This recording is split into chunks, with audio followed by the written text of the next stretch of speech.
Saludos fraternales, sean todos bienvenidos a este estudio de la exposición de la Confesión de Londres de 1689. Hoy nos vamos a enfocar en el capítulo 5 que trata de la providencia, la doctrina de la providencia.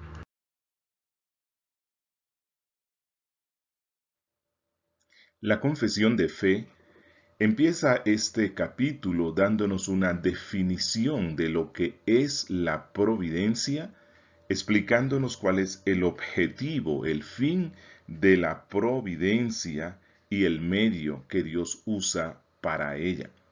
Así que la confesión nos responde ¿qué es la providencia? Y dice, Dios, el buen creador de todo, en su poder y sabiduría infinita, sostiene, dirige, dispone y gobierna a todas las criaturas y cosas desde la más grande hasta la más pequeña por su sabia y santa providencia.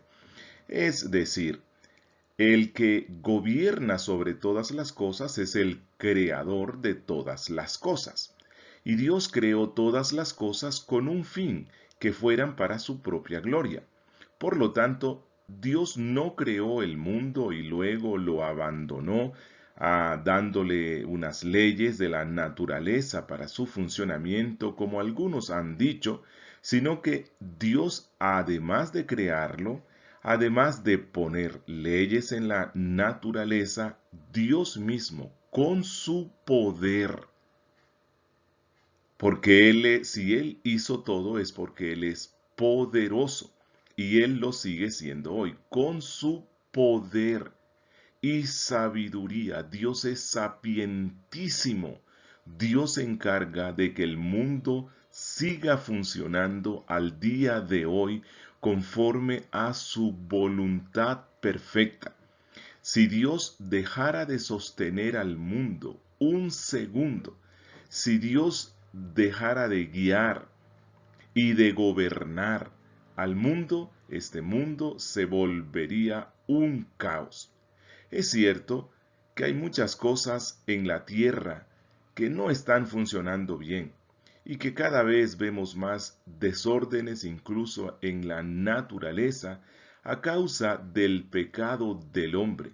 No obstante, todo esto estaba dentro de los planes de Dios y Dios gobierna sobre todas las cosas para que se cumpla su voluntad.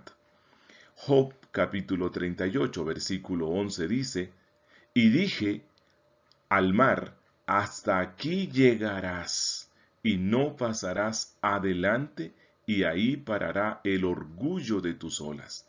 Dios se encarga de que el mar siga siendo restringido y no inunde a la tierra seca. Sabemos que se han dado tsunamis, sabemos que hay huracanes que hacen que en algunas partes del mundo los límites del mar sean rebasados por las aguas. No obstante, todo esto está siendo controlado por Dios y Dios permite estas cosas para mostrarle al hombre que su pecado desde que Adán y Eva pecaron trajeron y siguen trayendo consecuencias catastróficas para la tierra. Pero Dios no permite que el mar de una forma generalizada rebase los límites que le ha puesto suprimiendo la vida en la tierra seca. El Salmo 135:6 dice, todo lo que Jehová quiere, lo hace, en los cielos y en la tierra, en los mares y en todos los abismos. Eso es la providencia, que Dios con su poder le dice al mar, hasta aquí van tus límites y esos son sus límites, y que Dios controla todo en los cielos, en la atmósfera, en el cosmos, en la tierra, en los mares, en la profundidad de la tierra. Todo está siendo controlado por su mano. Nada se escapa de él. Isaías 46, versos 10 al 11.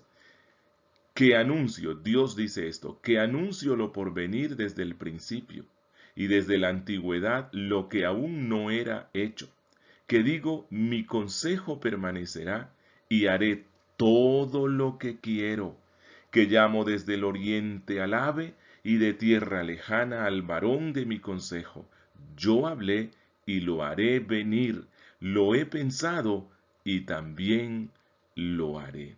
Esto nos explica el porqué o el cómo de las profecías que la Biblia contiene. Es cierto que Dios lo sabe todo, y Dios sabe todas las cosas de antemano, pero Dios sabe de manera certera todas las cosas de antemano porque Dios es quien las dispone, Dios es quien las gobierna, y lo que Dios anunció o lo que Dios decretó que iba a hacer en el mundo, eso será, porque nada, absolutamente nada se opondrá a la voluntad de Dios. ¿Por qué? Porque Él es el Dios providente. Él es el Dios que está guiando a toda la creación para que se cumpla su voluntad perfecta. Nada se escapa de sus manos, ni las cosas buenas que vienen sobre los hombres, ni aquellas cosas que llamamos malas. No me refiero al mal moral, sino al mal natural. Eso que vienen, los desastres que vienen sobre la raza humana, todo esto está siendo controlado por Dios. Nada se escapa del control de su mano. Hebreos 1, versículo 3, hablando de Cristo, el cual, siendo el resplandor de su gloria y la imagen misma de su sustancia, y quien sustenta todas las cosas con la palabra de su poder, habiendo efectuado la purificación de nuestros pecados, por medio de sí mismo se sentó a la diestra de la majestad en las alturas. Así que el Señor Jesucristo, siendo la segunda persona de la Trinidad encarnada, Él, siendo Dios, es quien sustenta todas las cosas con la palabra de su poder. En Cristo, y Cristo mismo se encarga de sustentar, de sostener, de preservar y de guiar todas las cosas para bien de su pueblo, para bien de aquellos que Él compró con su sangre, y un día cuando Él regrese por segunda vez, vamos a ver cómo todas las cosas Él las guió para bien de su pueblo. Y luego la confesión nos lleva al fin, al propósito. ¿Cuál es el objetivo por el cual Dios gobierna sobre este mundo? ¿Cuál es el objetivo de la providencia? ¿Hacia dónde está guiando Dios todas las cosas que pasan en este mundo? Y la confesión responde, Dios cumple con los propósitos para los cuales Él creó estas cosas. ¿Cuáles cosas? Todas las cosas, visibles o invisibles, en los cielos o en la tierra o en el cosmos, conforme a su presciencia infalible. Y es infalible porque Dios no solamente conoce lo que va a hacer, Dios conoce lo que va a suceder porque Él lo decretó y Él se encarga de que se cumpla. Y al libre e inmutable consejo de su propia voluntad, para la alabanza de la gloria de su sabiduría, poder, justicia, bondad y misericordia. Así que Dios le ha dado a cada cosa que ha puesto en este mundo, desde las más grandes como el mar, como las altas montañas, el calor, el frío, el invierno, el otoño. Dios le ha dado a todas las cosas que creó un propósito. En este mundo no existe nada, absolutamente nada, ni la más minúscula, ni la más pequeña e invisible célula está en este mundo sin un propósito. A todas las cosas Dios las ha creado con un propósito y las usa a todas ellas juntas para que alcancen el propósito particular de cada una y el propósito general por el cual creó todas las cosas. Y este propósito fue dado en el libre e inmutable consejo de su propia voluntad, es decir, en su decreto eterno, en la eternidad, antes de que cualquier cosa fuera creada. Dios había decretado todas las cosas que iban a ser. Bueno, en ese decreto, Dios ordenó la creación de todo lo que existe, visible o invisible, grande o pequeño, y lo puso a funcionar, y Dios con su poder se encarga de que siga funcionando, porque todo esto tiene como fin que sea para la alabanza de la gloria de su sabiduría, poder, justicia, bondad y misericordia. Por esa razón no podemos quejarnos, no debemos quejarnos de la providencia. Nos tocó una providencia oscura. Vino sobre nosotros algo difícil, un obstáculo, algo que nos causó tristeza. Bueno, lloramos delante de Dios, pero no nos quejamos de Dios, porque Dios está usando eso para la alabanza de la gloria de su sabiduría, poder, justicia, bondad y misericordia. Cristo dijo en Mateo 10, versos 29 al 31, ¿no se venden dos pajarillos por un cuarto? Con todo, ni uno de ellos cae a tierra sin vuestro Padre, pues aún vuestros cabellos están todos contados. Así que no temáis, más valéis vosotros que muchos pajarillos. ¡Qué esperanza! La doctrina de la providencia divina trae esperanza y consuelo al cristiano, en especial cuando sufre. Cuando estamos siendo perseguidos, cuando nos vienen enfermedades, cuando vienen dificultades, entonces recordamos esto, que nosotros valemos más que los pajarillos que hay en el mundo. Y que si Dios tiene cuidado de ellos, de cuando mueren o de cuando nacen, Dios tiene mucho más cuidado de sus hijos, de aquellos por los cuales Cristo murió en la cruz. Efesios capítulo 1, versículo 11, hablando de Cristo, dice, en él asimismo tuvimos herencia, habiendo sido predestinados conforme al propósito, escuchen esto, del que hace todas las cosas según el designio de su voluntad. Dios tiene una voluntad. Dios tiene un designio, Dios tiene un propósito, y este propósito se refiere a su pueblo. Nosotros somos el objeto principal de la providencia de Dios. Y recordemos esto, Dios está guiando todas las cosas y está al control de todas las cosas en Cristo, para que se cumpla su voluntad perfecta y buena en nuestras vidas y seamos introducidos al reino de gloria en Cristo Jesús.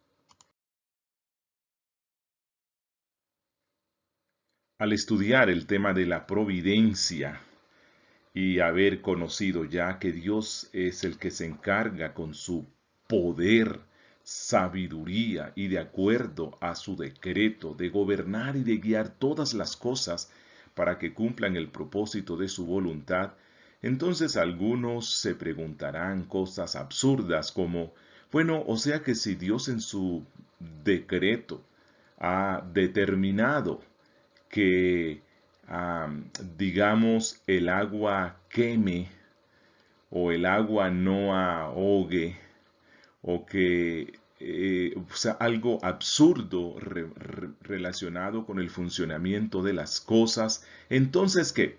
Ok, nuestra confesión de fe aclara esto y nos dice que aunque con respecto a la presciencia y decreto de Dios, causa primera, Dios es la fuente de todo, todas las cosas sucederán inmutable e infaliblemente, de modo que nada ocurre por suerte o fuera de la esfera de la providencia. Es decir, Dios ha determinado en su decreto todo lo que sucederá, todo lo que va a hacer.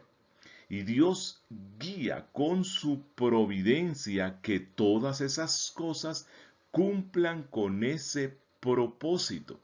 Por lo tanto, los cristianos no creemos que exista algo así como la suerte. No creemos que exista algo así como la casualidad. No, hay una causalidad.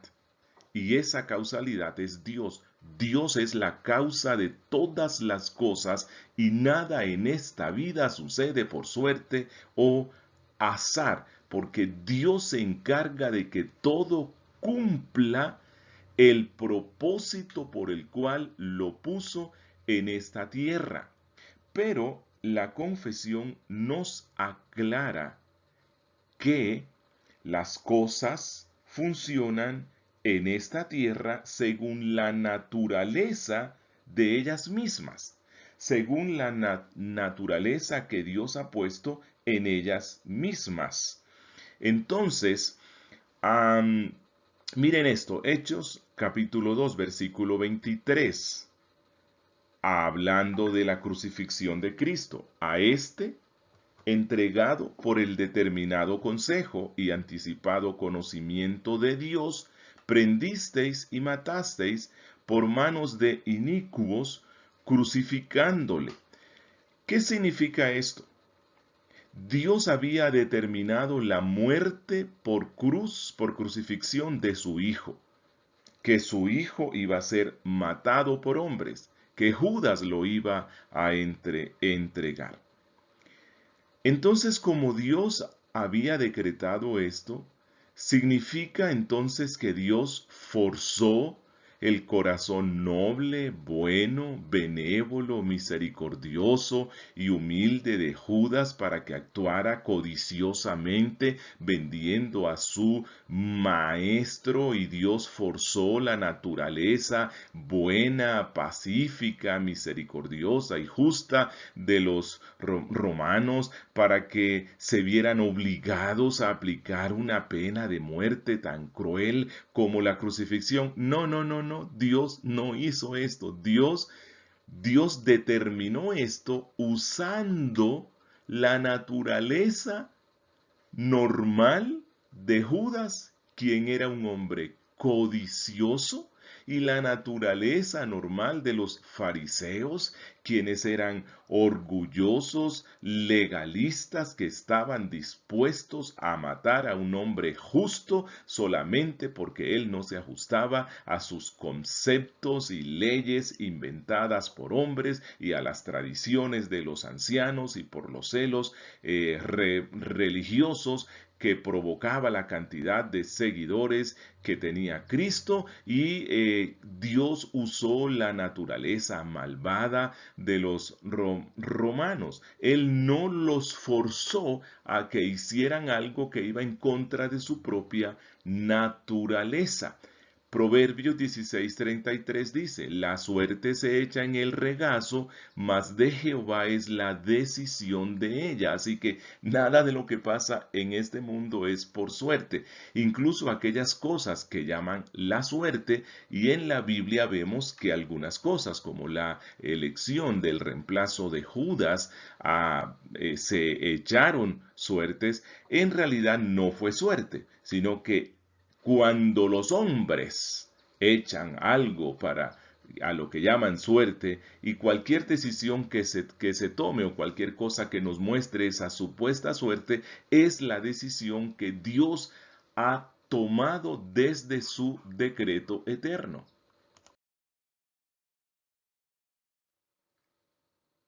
Y entonces la confesión aclara que aunque en relación a la presencia y el decreto de Dios, quien es la causa primera de todas las cosas suceden inmutable e infaliblemente, Es decir, nada de lo que Dios decretó va a frustrarse. Sucede tal como Él lo determinó.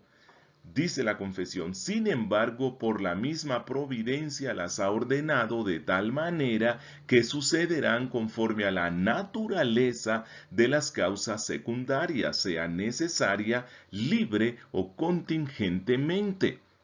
Dios no creó un mundo loco. Dios no creó una providencia loca, o Dios no hizo un decreto absurdo donde el agua no moje o donde el fuego no queme. Dios no creó o Dios no decretó las cosas de esa forma. ¿Por qué? Porque Dios es un Dios lógico y Dios puso leyes en la naturaleza. El fuego quema, el agua moja, el agua ahoga, ¿cierto? El humo del fuego asfixia. Bueno, y Dios usa eso. Recordemos, cuando Dios castigó a Sodoma y Dios decidió barrerla de esta tierra, Dios envió fuego. El fuego quema, el fuego destruye. Cuando Dios luego quiso, antes quiso destruir al mundo, a todo ser viviente, entonces envió un diluvio de aguas. ¿Por qué? Porque las aguas ahogan. En su decreto, Dios ha determinado que las cosas actúen conforme a la naturaleza de ellas mismas. Así que un hombre que se embriaga y conduce un auto y luego se estrella y se muere y se va al infierno, bueno, allí todas las cosas actuaron conforme a la naturaleza de las causas secundarias. El trago, el ron, el alcohol, embota la mente y no permite que las personas actúen con plena conciencia. Y entonces viene el accidente y luego viene la muerte y luego viene el infierno. Dios ha decretado que las cosas funcionen conforme a su propia naturaleza. Miren lo que dice Génesis 8:22. Mientras la tierra permanezca, no cesarán la sementera y la siega, el frío y el calor, el verano y el invierno, el día y la noche. Dios decreta esto y en su providencia se encarga que el mundo funcione conforme a las leyes que Él puso. Isaías 55, versos 10 y 11. Porque como desciende de los cielos la lluvia y la nieve, y no vuelve allá, sino que riega la tierra. Esa es las causas secundarias conforme a la naturaleza, que son necesarias, ¿cierto? Que son libres. Y es que cada año, de acuerdo a la estación, vienen las lluvias, unas veces más, unas veces menos, viene la nieve en las tierras del norte y riegan la tierra. Y el resultado que Dios ha puesto es que cuando riegan, hace que las cosas que están, que las semillas y las plantas que están en la tierra germinen, produzcan, den fruto, den el pan, den el sustento a todas las criaturas en la tierra. Y miren Hechos 27:31. Pablo dijo al centurión y a los soldados: si estos no permanecen en la nave, vosotros no podéis salvaros. Esas son las cosas que actúan conforme a la naturaleza de las causas secundarias. Así que si los expertos en navegar un barco no están en el barco y están enfrentándose a una tormenta, las cosas no terminarán bien. Se necesitan que estén los expertos. Hechos 27:44. Ya cuando vino el desastre y cómo se salvaron todos, dice, y los demás partes en tablas iban flotando en el mar parte en cosas de la nave, y así aconteció que todos se salvaron saliendo a la tierra, porque la madera flota y hay muchas cosas que lleva un barco que flotan, así que eso es lo que Dios puso en la naturaleza, que muchas cosas floten en el agua, y las personas que no flotamos naturalmente en el agua se salvaron usando estas cosas. Esto es a lo que se refiere aquí la confesión.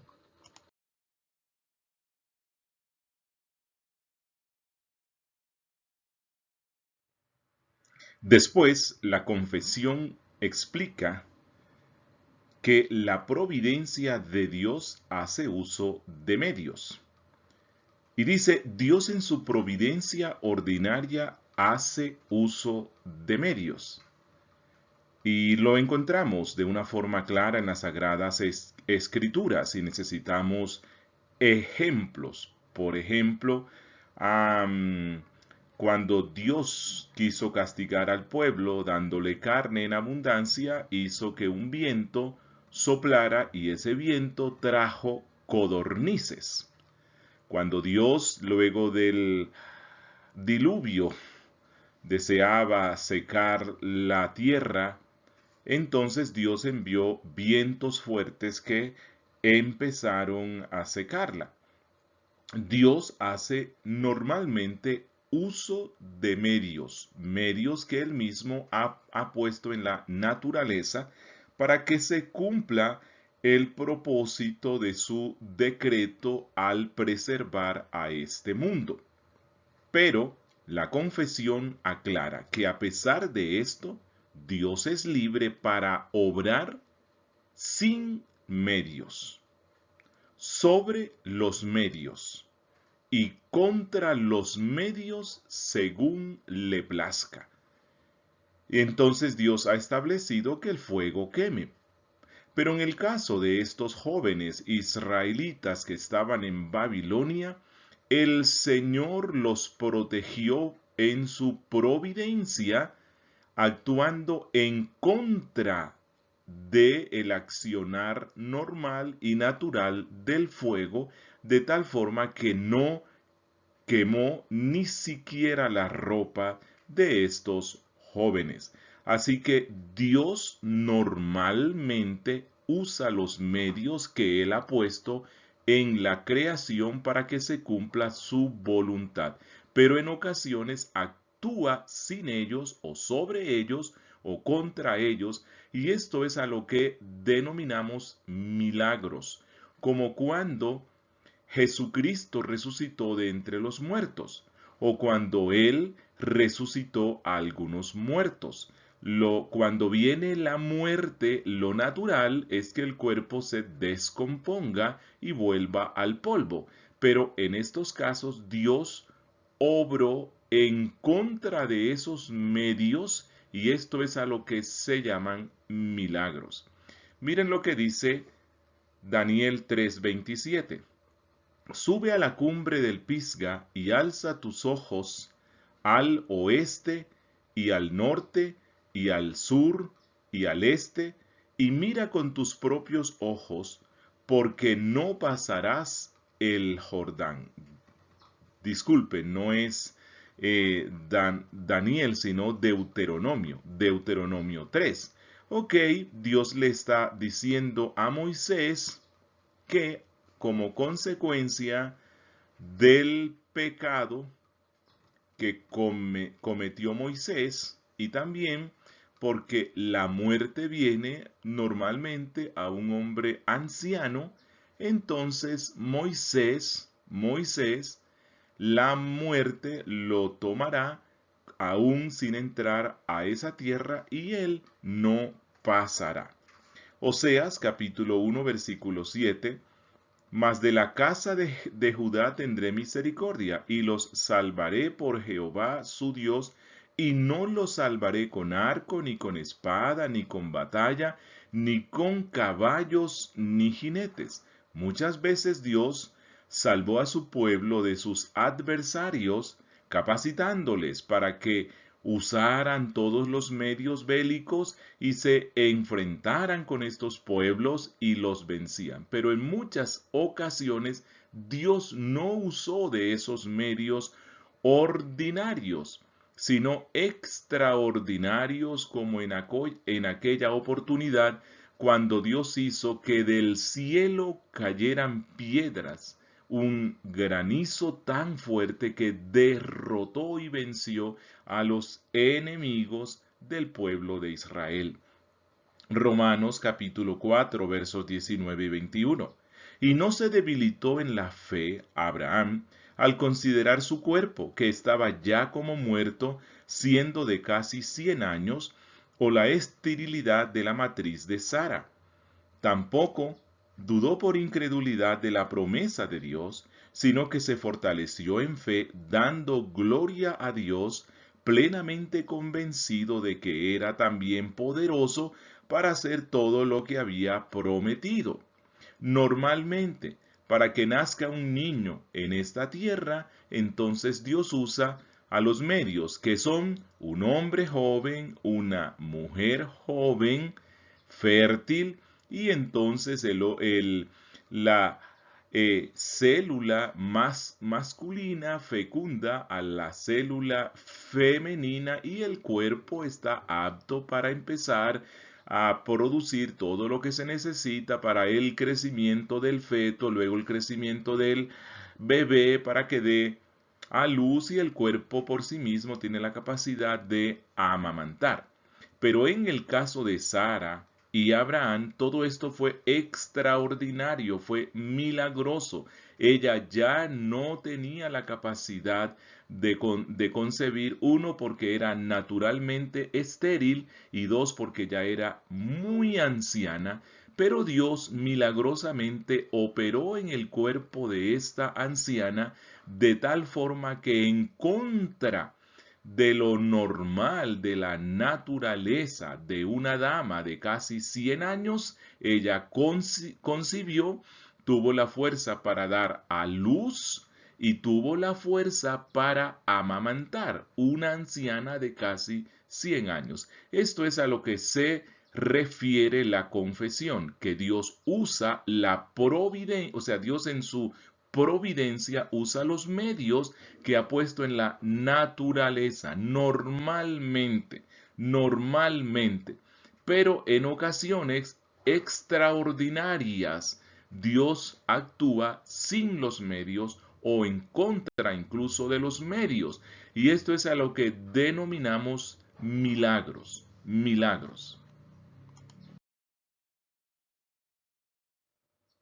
Y en esta sección que sigue, la confesión trata un asunto que es bastante complejo, especialmente hoy día, donde buena parte de la cristiandad desconoce estas doctrinas preciosas del decreto divino, de la soberanía de Dios sobre todas las cosas y de su providencia. Y dice la confesión: el poder todopoderoso, la sabiduría inescrutable y la bondad infinita de Dios se manifiestan en su providencia de tal manera que su propósito soberano se extiende aún hasta la primera caída y a todos los otros pecados de los ángeles y de los hombres. Y esto, cuando alguien lo lee en este siglo, se aterra y dice: ¿cómo así? O sea que el poder soberano de Dios está aún en control del pecado de los hombres y de los ángeles, incluyendo esa terrible caída de Adán y Eva que desencadenó toda la maldición que los hombres sufrimos hoy y que la creación sufre hoy. Sí, la confesión está diciendo esto. El poder soberano de Dios, su sabiduría que no la podemos alcanzar, incluso su bondad en la providencia, estas tres cosas, su omnipotencia, sabiduría y bondad, se manifiestan en todos los actos providenciales de nuestro Dios, que incluso abarca la primera caída. A Dios no lo tomó por sorpresa cuando Satanás se rebeló contra él. A Dios no lo tomó por sorpresa cuando muchos ángeles acompañaron a Satanás en su rebeldía. A Dios no lo tomó por sorpresa cuando Adán y Eva pecaron y ganaron para sí la maldición del pecado, la muerte, y se hizo necesaria la muerte del Hijo de Dios. A Dios no lo tomó por sorpresa esto. ¿Por qué razón? Porque a través de esas caídas y desgracias, luego Dios manifestaría su bondad, manifestaría su gracia y su misericordia, enviando a un Salvador, que era él mismo, la segunda persona de la Trinidad, haciéndose hombre, sufriendo los terrores de la ira de Dios sobre él con el fin de salvar a muchos hombres. Por lo tanto, a eso es a lo que se refiere la confesión. Dios está en control de todas las cosas, incluyendo la primera caída y el resto de pecados de los ángeles y de los hombres. En primer libro de Crónicas, capítulo 21, verso 1, dice: Pero Satanás se levantó contra Israel e incitó a David a que hiciese censo de Israel. Aquí se nos dice que es el diablo el que tienta para hacer que el Hijo de Dios peque. Él no nos puede forzar, pero sí nos tienta. Y en este caso tentó a David en su orgullo para que hiciese un censo que estaba prohibido por Dios, excepto en algunas ocasiones especiales, y luego de hacer una serie de sacrificios. En este caso era un censo que iba a incrementar el orgullo del rey al confiar en su ejército y en la cantidad de hombres aptos para la guerra. Pero cuando usted lee el pasaje paralelo en el segundo libro de Samuel, capítulo 24, verso 1, narrando la misma historia, dice: Volvió a encenderse la ira de Jehová contra Israel, e incitó a David contra ellos a que dijese: Ve, haz un censo de Israel y de Judá. Así que aquí se nos dice que es Dios quien incita a David. Pero el Nuevo Testamento nos dice que Dios no tienta a nadie, porque Dios no es tentado por el mal. No obstante, lo que nos quiere decir aquí las Escrituras es que la ira de Dios se había encendido contra el pueblo de Israel, y David, siendo el representante de este pueblo, iba a ser instrumento por medio de un pecado para que la ira de Dios se derramase sobre este pueblo. Y entonces Dios, el Dios providente, el Dios soberano, el Dios que guía todas las cosas para el cumplimiento de su voluntad, utiliza a Satanás como un siervo para que él tiente a David, y entonces así Dios derrame sus juicios. Puede que se pregunte alguien: ¿cómo así? ¿Satanás un siervo de Dios? Bueno, sí, en el sentido no de que él sea un siervo como usted y yo como cristianos lo somos, que voluntariamente nos rendimos a nuestro Dios y le rendimos todo el servicio que él nos pide y nos manda. No, en el caso de Satanás, él es un rebelde.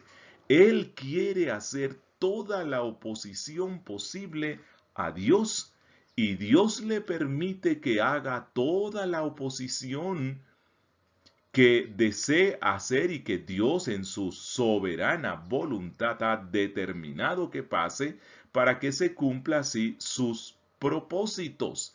Calvino llamaba a Satanás el pobre diablo de Dios. Así que él no se da cuenta que en toda la oposición que hace a Dios, termina cumpliendo su voluntad. Y esto es lo que pasa aquí. Dios en su providencia controla y guía incluso aquellas cosas relacionadas con el pecado para que se cumpla su voluntad perfecta. Miren lo que dice Romanos capítulo 11, versos 32 y 34. Porque Dios sujetó a todos en desobediencia para tener misericordia de todos. Dios sujetó a todos en desobediencia. Dios permitió la entrada del pecado en el mundo y controla los pecados de los ángeles y de los hombres y permitió todo esto para luego mostrar su bondad y su misericordia infinita, enviando a su propio Hijo a morir en la cruz. Y por eso Pablo dice en el verso 33, oh profundidad de las riquezas, de la sabiduría y de la ciencia de Dios, cuán insondables son sus juicios e inescrutables sus caminos. Porque ¿quién entendió la mente del Señor? Nadie. ¿O quién fue su consejero? Nadie. Estas cosas sobrepasan nuestra comprensión.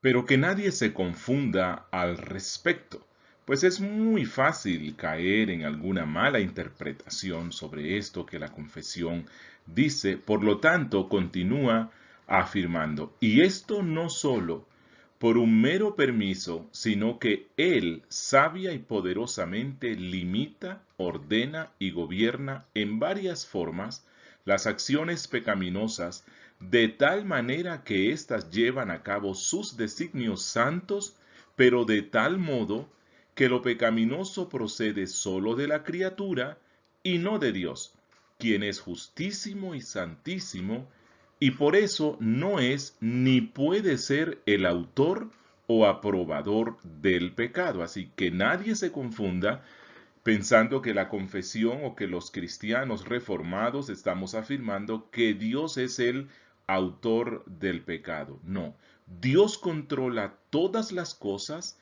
nada se escapa de sus manos, ni siquiera el primer pecado de los hombres, ni ningún otro pecado que los hombres hagan, pero esto no significa que Dios sea el autor o aprobador del pecado.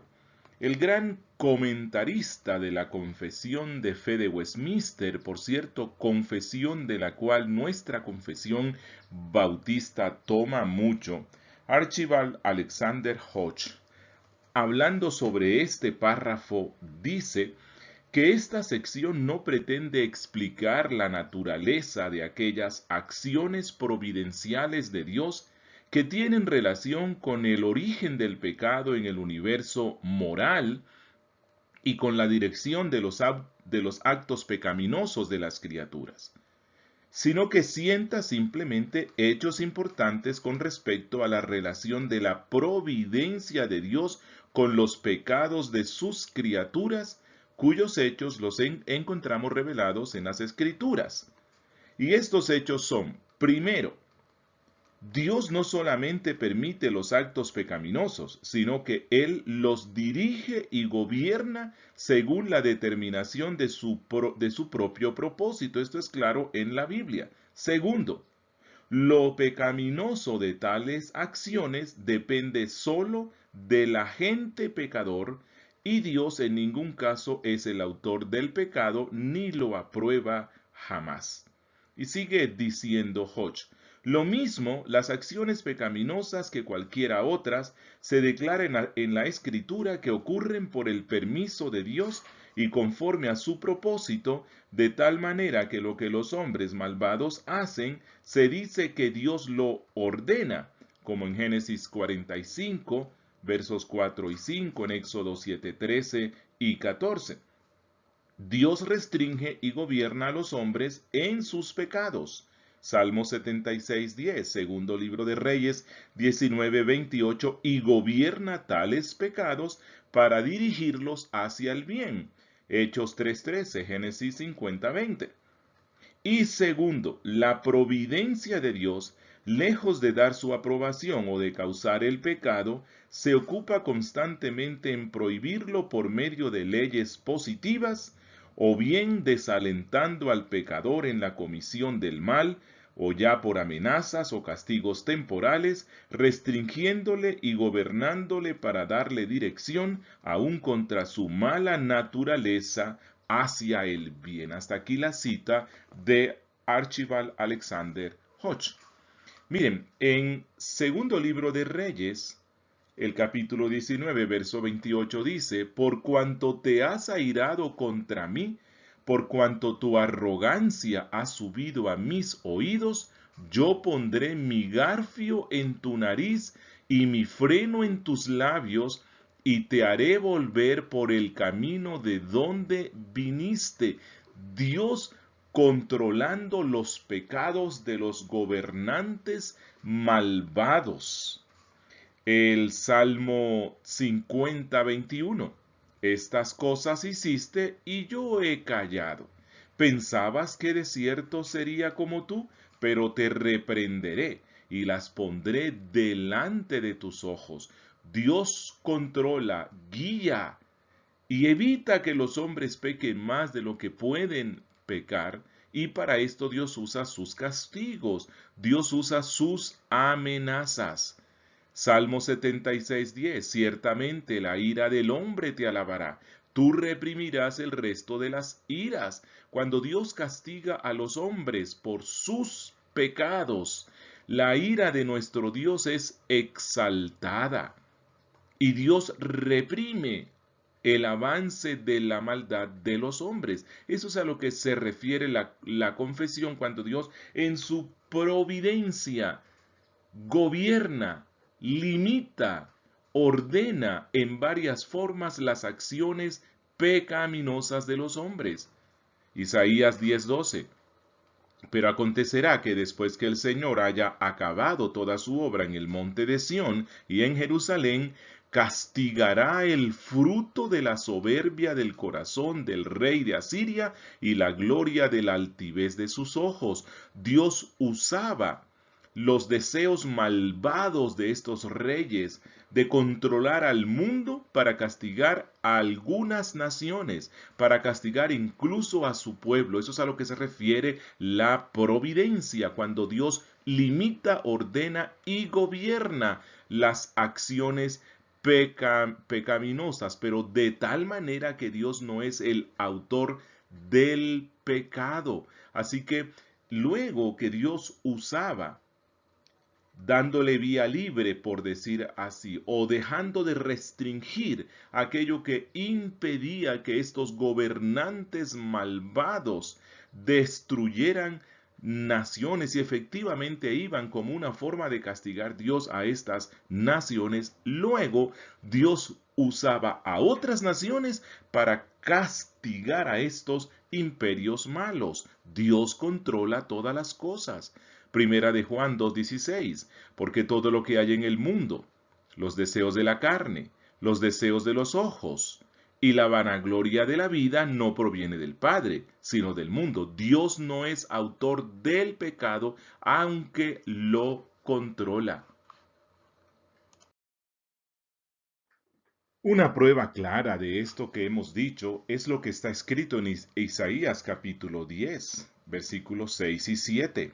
Dios está advirtiendo a su pueblo rebelde y le dice: le mandaré contra una nación pérfida, a Asiria, la mandará contra el pueblo de Dios, y sobre el pueblo de mi ira le enviaré, para que quite despojos y arrebate presa, y lo ponga para ser hollado como lodo de las calles.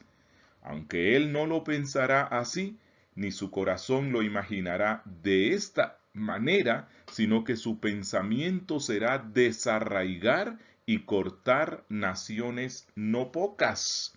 Asiria, a causa de su pecado y la perversión y depravación de su corazón, lo que deseaba era desarraigar y cortar naciones. Y Dios, quien gobierna, controla incluso el pecado, conduce a que este imperio mire hacia Palestina, para que mire hacia la tierra de Israel, y ellos van con el pensamiento de desarraigar y cortar.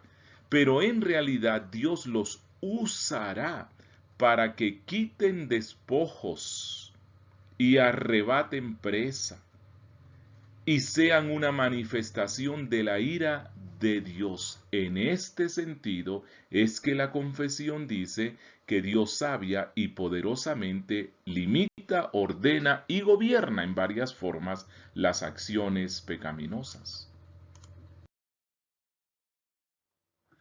En la sección que sigue, la providencia trata el tema de la confesión trata el tema de la providencia y los pecados de los hijos de Dios. Dice, el todo sabio, justo y benigno Dios, a menudo deja por algún tiempo a sus hijos en las tentaciones multiformes y en la corrupción de sus propios corazones, a fin de corregirles de sus pecados anteriores o para descubrirles la fuerza oculta de la corrupción, para humillarlos y para infundir en ellos el sentimiento de una dependencia más íntima y constante de Él para su apoyo y para hacerles más vigilantes contra todas las ocasiones futuras del pecado y para otros muchos fines santos y justos. Es interesante ver que cuando la confesión trata aquí el tema de cómo Dios en su decreto, en su providencia, por algún tiempo deja a los cristianos en tentaciones y que sufran las consecuencias de ello. Por lo general esto para algunos es incompatible con la sabiduría, la justicia y la benignidad de Dios. Pero la confesión y los redactores de la confesión están claros en que todo esto forma parte de la sabiduría, la justicia y la benignidad de nuestro Dios, y que Dios está guiando todas las cosas para que se cumpla su voluntad, y que Dios guía todas las cosas para el bien de su pueblo, para el bien de los suyos, para el bien de los que Él ha escogido. Y entonces Dios por algún tiempo permite, deja que sus hijos caigan en tentaciones y que se manifieste la corrupción de sus propios corazones. Él permitió entonces que David varias veces fuera tentado, que cayera y que sufriera las consecuencias de ello.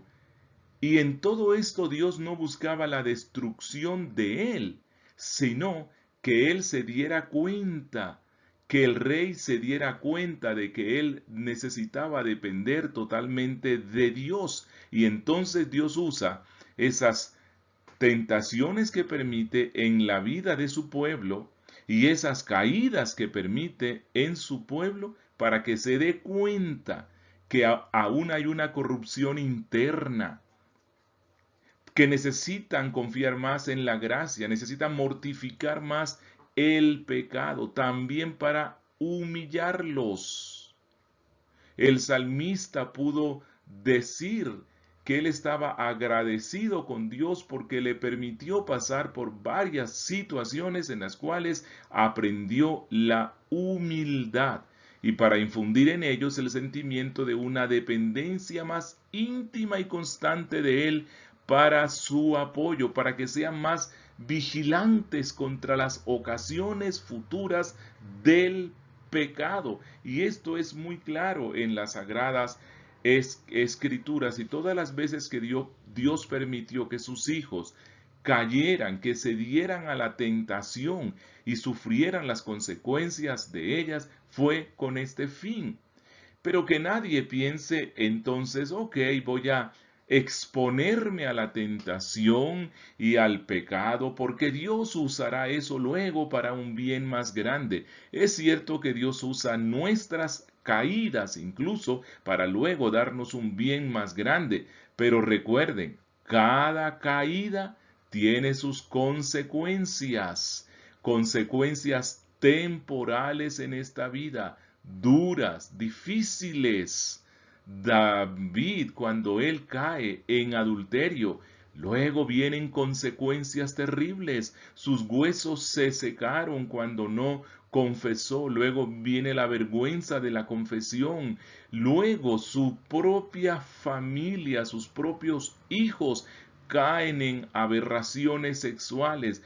Él sufrió terriblemente las consecuencias de su pecado. Así que jamás busquemos exponernos a la tentación, pero cuando caemos por X o Y razón, procedamos al arrepentimiento, esperemos los juicios del cielo, esperemos la aflicción que nos lleva al arrepentimiento, y Dios en su gracia nos perdonará, sí, y Dios en su gracia sacará a un mejor creyente, sí, pero que no se te olvide, todo pecado tiene sus consecuencias.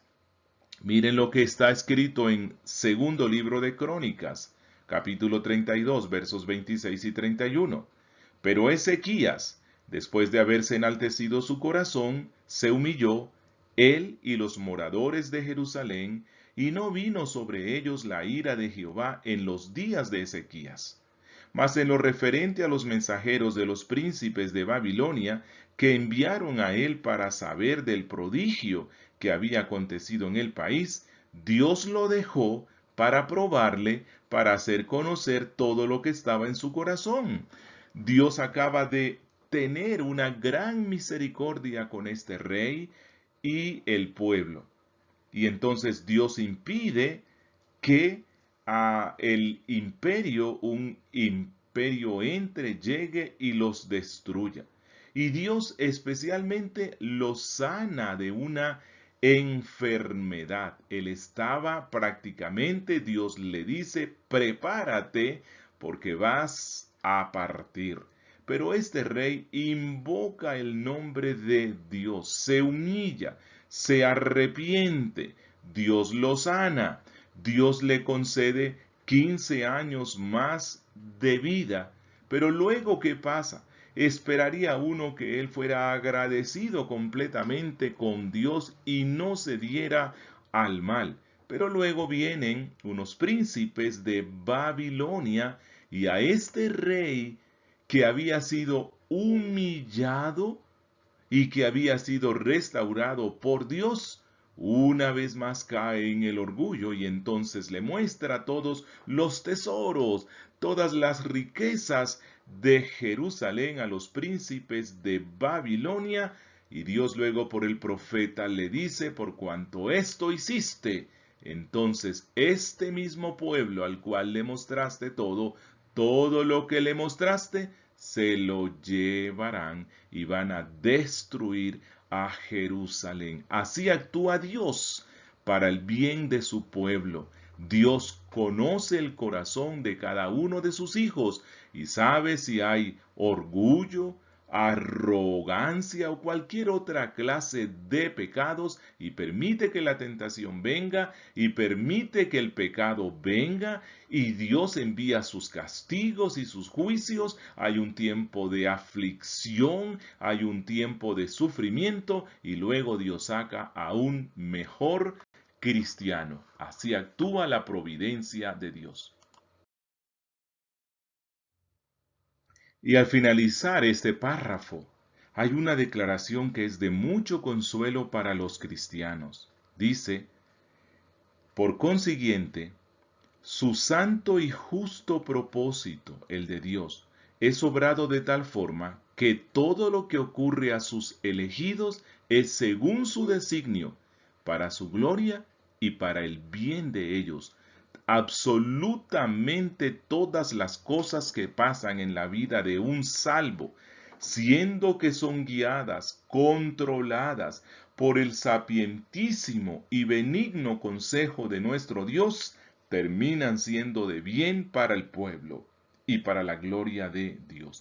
Esto es lo que dijo Pablo en ese famoso versículo que se usa muy mal por muchos. Pablo dice, Y sabemos que a los que aman a Dios, solamente a los que aman a Dios, a los que han creído en Cristo, a los que forman parte de la iglesia de Cristo, todas las cosas les ayudan a bien. ¿Y qué son todas las cosas?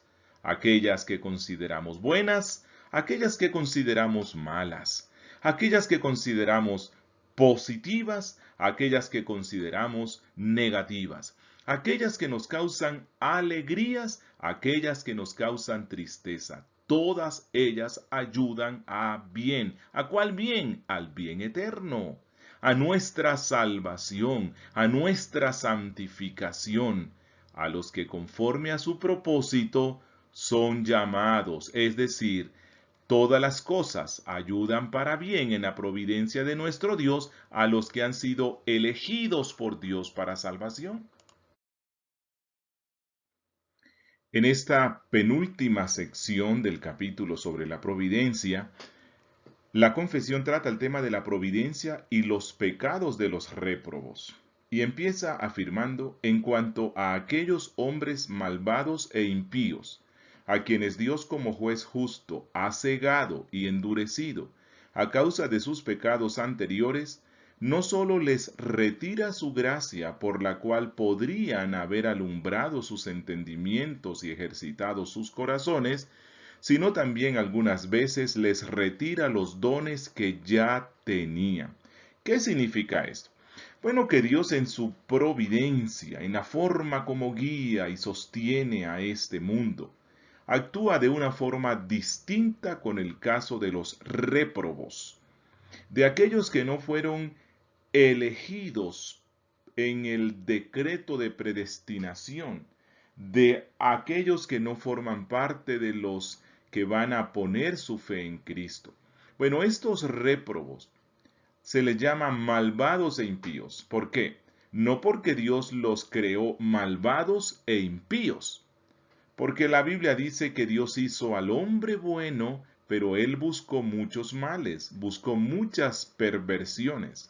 El hombre nace con una inclinación malvada, con una naturaleza pecaminosa que lo induce a hacer el mal. Pero a pesar de todo esto, Dios en su gran misericordia concede a los hombres por el accionar de la ley, de los jueces, por el accionar de la conciencia y por el ver el testimonio de los cristianos, les da luz para que ellos se aparten de su camino malvado. Y cuando ellos se dan cuenta que en la providencia Dios castiga los actos pecaminosos y muchas veces aquí en vida manda las consecuencias de los pecados para que se sacudan y abandonen sus males, en vez de hacer esto, estos hombres se inclinan más hacia el mal y con plena conciencia levantan el puño contra Dios. Así que Dios, el juez justo, los ciega, los endurece, pero a causa de su propia rebeldía, de su propia maldad, y retira cualquier gracia. Y aquí no se refiere a la gracia salvífica, sino a esos actos de gracia común a través de los cuales Dios permite que escuchen algo del Evangelio, que escuchen algo de la verdad, mas ellos no quieren.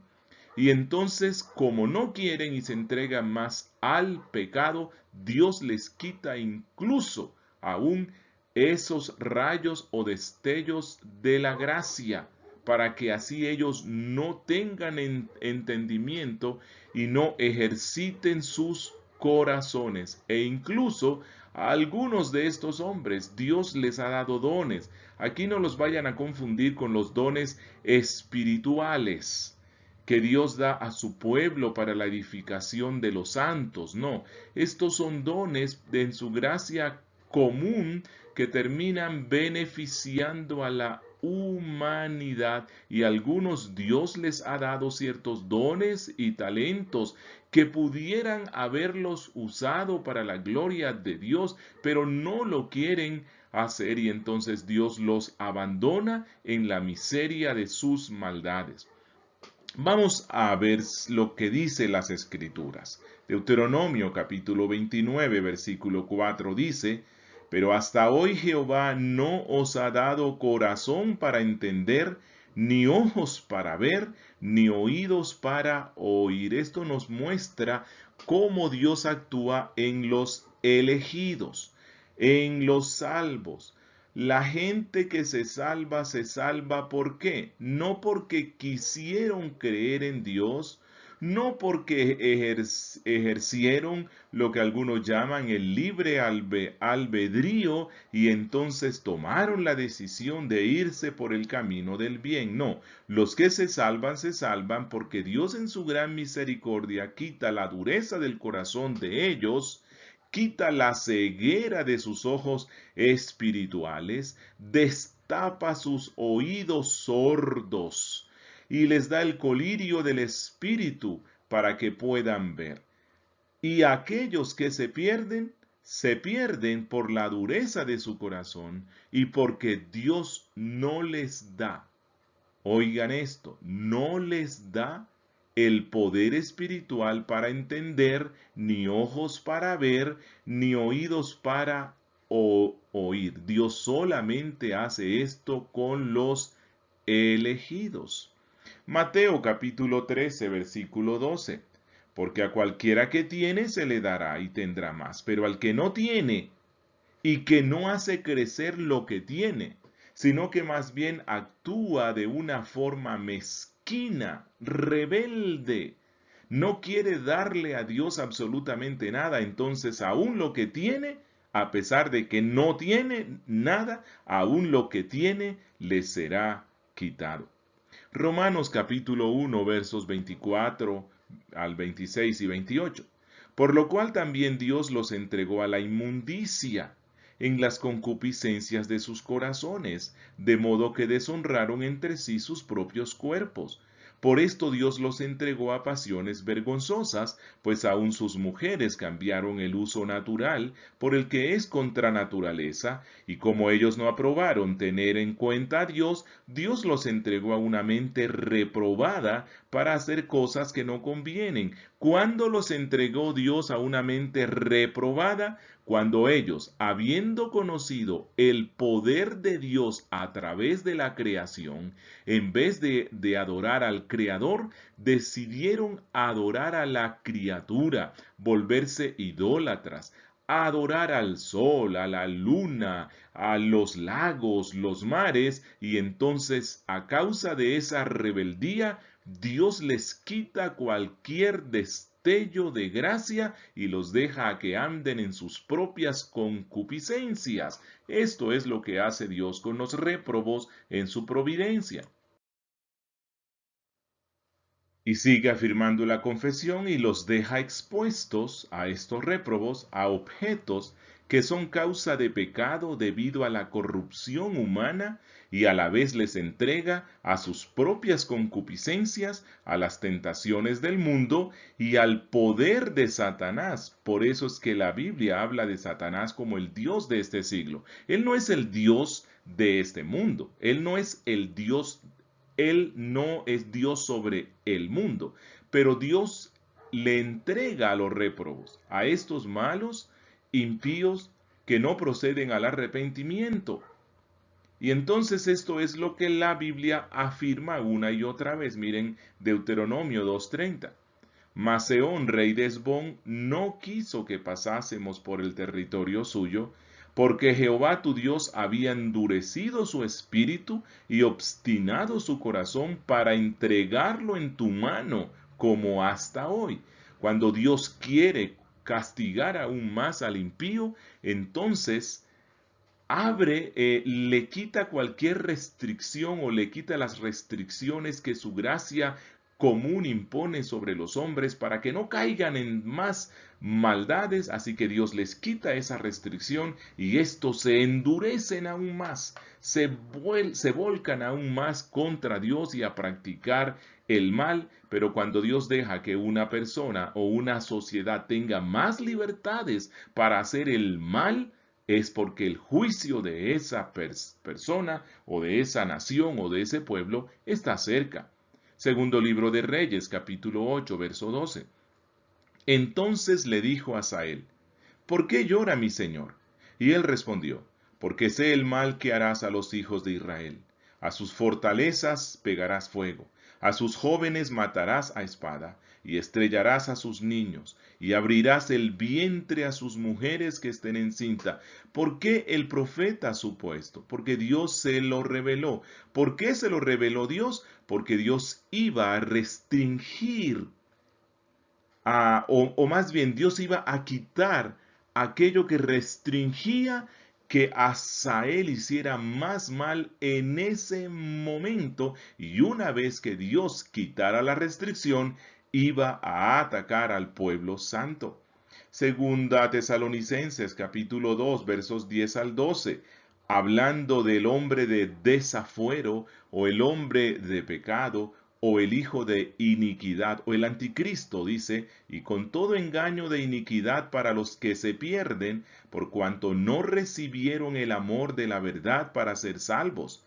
Por esto Dios les envía un poder engañoso para que crean la mentira, a fin de que sean condenados todos los que no creyeron a la verdad, sino que se complacieron en la injusticia. Dios, el juez justo, hace esto por medio de su providencia. Aquel que se resiste, que no quiere creer en Dios y en su Hijo Jesucristo, y que quiere andar en el mal, y que los toques de la gracia llegan una y otra vez, y éste sigue empedernido en la dureza de corazón, Dios hace que su corazón se endurezca aún más, permitiéndole que el diablo y sus espíritus del mal operen en su mente y en su corazón, porque éste ya va rumbo a la destrucción final.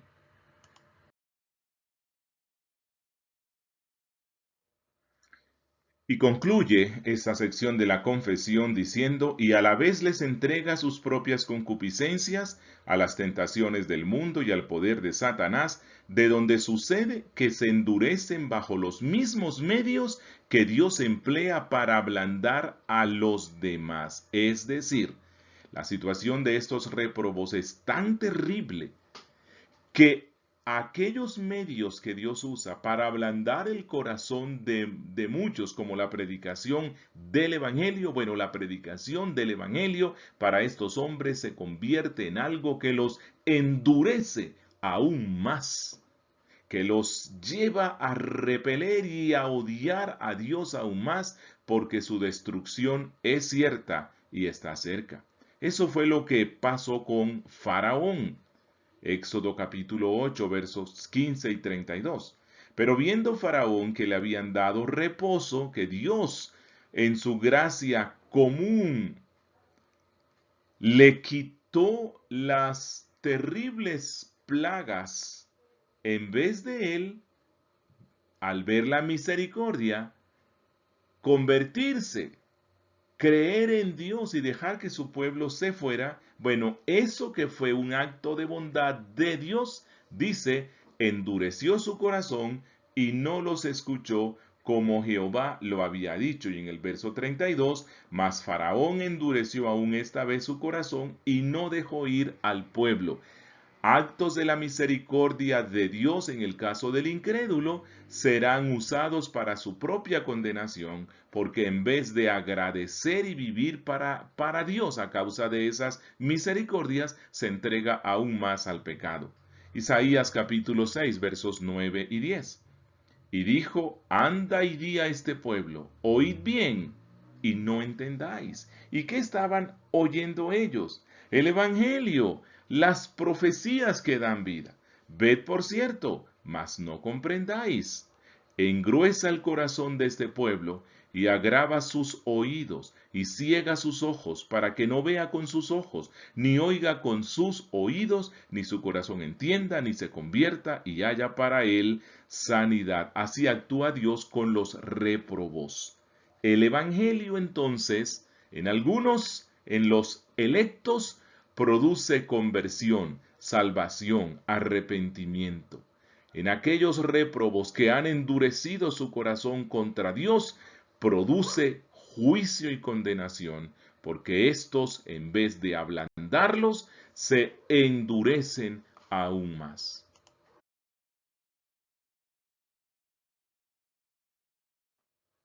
Y este capítulo de la confesión concluye con una declaración maravillosa. Así como la providencia de Dios alcanza en general a todas las criaturas, así también de un modo especial cuida a su iglesia y dispone todas las cosas para el bien de ella. Benditas palabras. La providencia de Dios de una manera especial y particular cuida a su iglesia. Cristo está sentado a la diestra del Padre, y todas las cosas le han sido puestas bajo sus pies para el bien de la iglesia. El mundo, el cosmos, todo lo creado, visible o invisible, está siendo usado por Cristo y guiado por Cristo en su providencia para que la iglesia llegue a lo que Él quiere que sea, para que su pueblo santo alcance los propósitos justísimos, altísimos, glorísimos que Él mismo ha establecido. Y ella es el reino de Dios en esta tierra, y un día la iglesia en el nuevo cielo y en la nueva tierra reinará para siempre con Cristo en gloria, y todas las cosas hoy día Cristo las usa para ese bien de ella.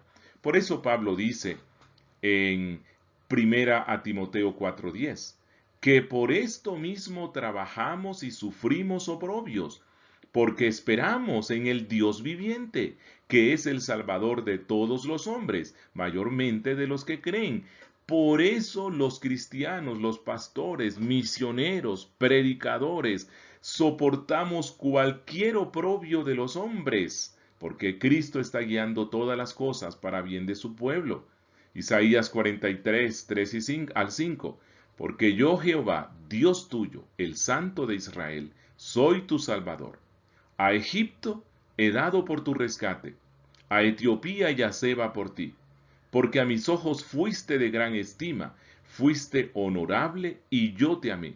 Daré pues hombres por ti y naciones por tu vida. No temas, porque yo estoy contigo. Del oriente traeré tu generación y del occidente te recogeré. Es una maravillosa profecía relacionada con la iglesia. Dios está usando incluso a los hombres, a los reyes, a los gobernantes, está usando a los que se oponen a Dios incluso para el bien de su pueblo. Y Amós 9, 8 y 9. He aquí los ojos de Jehová el Señor están contra el reino pecador, y yo lo asolaré de la faz de la tierra. Mas no destruiré del todo la casa de Jacob, dice Jehová, porque he aquí yo mandaré y haré que la casa de Israel sea zarandeada entre todas las naciones, como se zarandea el grano en una criba, y no cae un granito en la tierra. Estas son las cosas que Dios hace con su pueblo. Cuando hay pecado en su pueblo, Dios los zarandea y puede usar incluso al mundo, pero todo esto es para el bien de ella. Bendita doctrina la de la providencia de Dios. Que Dios te bendiga.